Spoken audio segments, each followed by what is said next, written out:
नमस्कार दोस्तों। तो चलिए सुनते हैं हम प्रभु श्री राम की कहानी, उनके जल समाधि लेने से तो आज तक। तो मेरे साथ बनिए रहिए। चलो सुनते हैं। भगवान राम के जल समाधि लेने के बाद अयोध्या धीरे धीरे उजड़ती जा रही थी, लेकिन राम जन्मभूमि पर बना महल वैसा ही था। भगवान राम के पुत्र कुश ने फिर अयोध्या को पुनर्निर्माण किया और इसके बाद सूर्यवंश के अनेक पीढ़ियों ने यहाँ पर राज किया। सूर्यवंश के आखिरी राजा महाराजा ब्रहुदल तक राम जन्मभूमि की देखभाल होती रही। महाभारत युद्ध के दौरान सूर्यवंश के आखिरी राजा महाराजा ब्रहुदय की मृत्यु अभिमन्यु के हाथों से हुई। उसके बाद भी राम जन्मभूमि को लेकर लोगों के बीच मान्यता रही और पूजा पाठ का कार्य जारी रहा। लेकिन साक्ष्य मिलते हैं उसके अनुसार कालांतर में मंदिर तो बना रहा, लेकिन अयोध्या का धीरे धीरे उजड़ती गई। ईसा के लगभग 100 साल पहले उज्जैन के सम्राट विक्रमादित्य एक टहलते टहलते अयोध्या पहुंच गए थे। जब वह थक गए थे तो उन्होंने सरयू नदी के एक पेड़ के नीचे विश्राम किया। उस वक्त तक अयोध्या में कोई बनावट नहीं बची थी, केवल जंगल था। तब विक्रमादित्य ने खोज शुरू की। तब साधु संतों से पता चला कि यह भगवान राम की जन्मस्थली है। तब सम्राट विक्रमादित्य ने भव्य राम मंदिर निर्माण के साथ साथ सरोवर, महल, कूप आदि कई विकास कार्य किए। बताया जाता है कि उस वक्त राम जन्मभूमि पर बने मंदिर की भव्यता देखने लायक थी। हर कोई भगवान राम के साथ उस भव्यता को चमत्कार करता था। विक्रमादित्य के बाद कई राजाओं ने मंदिर की देखभाल करते रहे और पूजा पाठ का कार्य जारी रहा। इसके बाद शुंग वंश के प्रथम शासक पुष्यमित्र ने राम जन्मभूमि पर बने मंदिर का जीर्णोद्धार कराया था। पुष्यमित्र को अयोध्या से एक शिलालेख मिला जिसमें पता चलता है कि अयोध्या गुप्त वंशीय चंद्रगुप्त द्वितीय की राजधानी रही।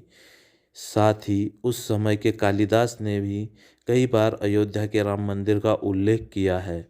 उसके बाद कई राजा महाराजा आए और राम मंदिर की देखभाल करते रहे। 5वीं से 7वीं शताब्दी तक यहाँ पर कम से कम कई सौ मंदिर थे। एक भव्य मंदिर था जो प्रभु श्री राम का था, जहाँ हर रोज़ दर्शन करने के लिए कई सौ लोग आते थे। इसके बाद 11वीं शताब्दी में कन्नौज के राजा जयचंद ने मंदिर से सम्राट विक्रमादित्य का शिलालेख हटवाकर अपना नाम लिखवा दिया। पानीपत की लड़ाई के दौरान राजा जयचंद की मृत्यु हो गई और उसके बाद बाहर से कई आक्रमणकारियों ने आकर अयोध्या सहित मथुरा, काशी पर गए, लेकिन 14वीं सदी तक अयोध्या में बने राम मंदिर को नहीं तोड़ सके। कहा जाता है कि सिकंदर लोदी के शासनकाल में भी यह भव्य मंदिर था। 14वीं शताब्दी के बाद इस्लामिक आक्रमणकर्ताओं ने, मुगलों ने कब्जा कर लिया और 1527-28 के दौरान भव्य राम मंदिर को ध्वस्त कर दिया गया और उसकी जगह मस्जिद का ढांचा बना दिया गया। इसे मुगल शासक बाबर ने बनवाया था, इस वजह से इसे बाबरी मस्जिद कहा जाने लगा। 1853 में उस स्थान के आसपास सांप्रदायिक दंगे हुए जहां मस्जिद का निर्माण किया गया था। इसके बाद 1859 में ब्रिटिश प्रशासन ने विवादित क्षेत्र को चारों ओर एक बाड़ लगा दी, जिससे मुसलमानों को मस्जिद के अंदर पूजा करने की अनुमति मिल गई और हिंदुओं को प्रांगण के पास पूजा करने की अनुमति मिल गई। असली विवाद 23 दिसंबर 1949 को हो, जब राम की मूर्तियां ढांचे में पाई गई। हिंदुओं का कहना था कि भगवान राम प्रकट हुए हैं, जबकि मुसलमानों ने आरोप लगाया कि किसी ने रात में यहाँ मूर्तियां रख दी है। यूपी सरकार ने मूर्तियां हटाने का आदेश दिया था, लेकिन जिला मजिस्ट्रेट के नायर ने दंगों और हिंदुओं की भावनाओं के भड़कने के डर से इस आदेश को पूरा करने में असमर्थता जताई। सरकार ने इस विवादित ढांचा मानकर ताला लगवा दिया।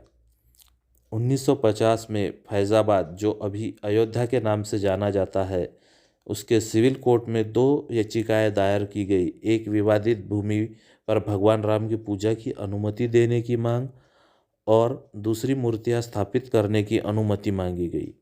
1 फरवरी 1986 को फैजाबाद जिला न्यायाधीश उमेश चंद्र पांडे की याचिका के आधार पर के.एम. पांडे ने हिंदुओं को पूजा करने की अनुमति दी और ढांचे से ताले हटाने का आदेश दिया।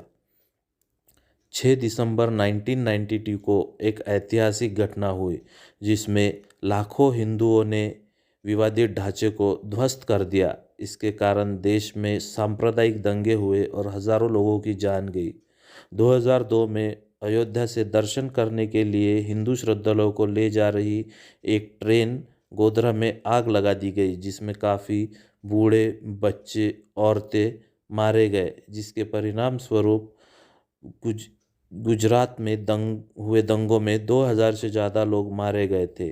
2010 में इलाहाबाद हाई कोर्ट ने विवादित जमीन को सुन्नी वक्फ बोर्ड, रामलला विराजमान और निर्मोही अखाड़े के बीच 3 बराबर हिस्सों में बांट दिया और 2011 में सुप्रीम कोर्ट ने इस फैसले पर रोक लगा दी। 8 मार्च 2019 को सुप्रीम कोर्ट ने मामले को मध्यस्थता के लिए भेजा और 8 सप्ताह के भीतर कार्रवाई समाप्त करने का आदेश दिया। मध्यस्थता पैनल ने बिना कोई समाधान हासिल किए 2 अगस्त 2019 को अपनी रिपोर्ट पेश की। इसके बाद सुप्रीम कोर्ट ने अयोध्या मामले पर रोज़ाना सुनवाई शुरू की और 16 अगस्त 2019 को सुनवाई पूरी होने के बाद फैसला सुरक्षित रख लिया था।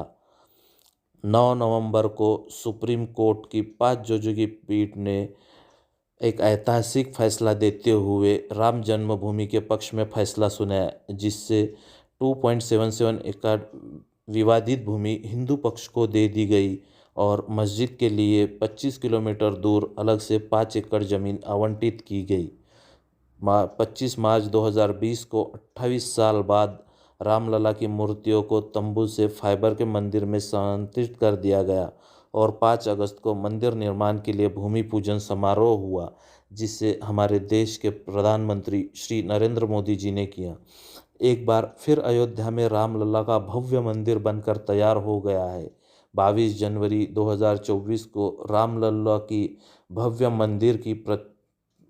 मंदिर में प्राण प्रतिष्ठा होगी, जिसे दशकों से चले आ रहे हिंदुओं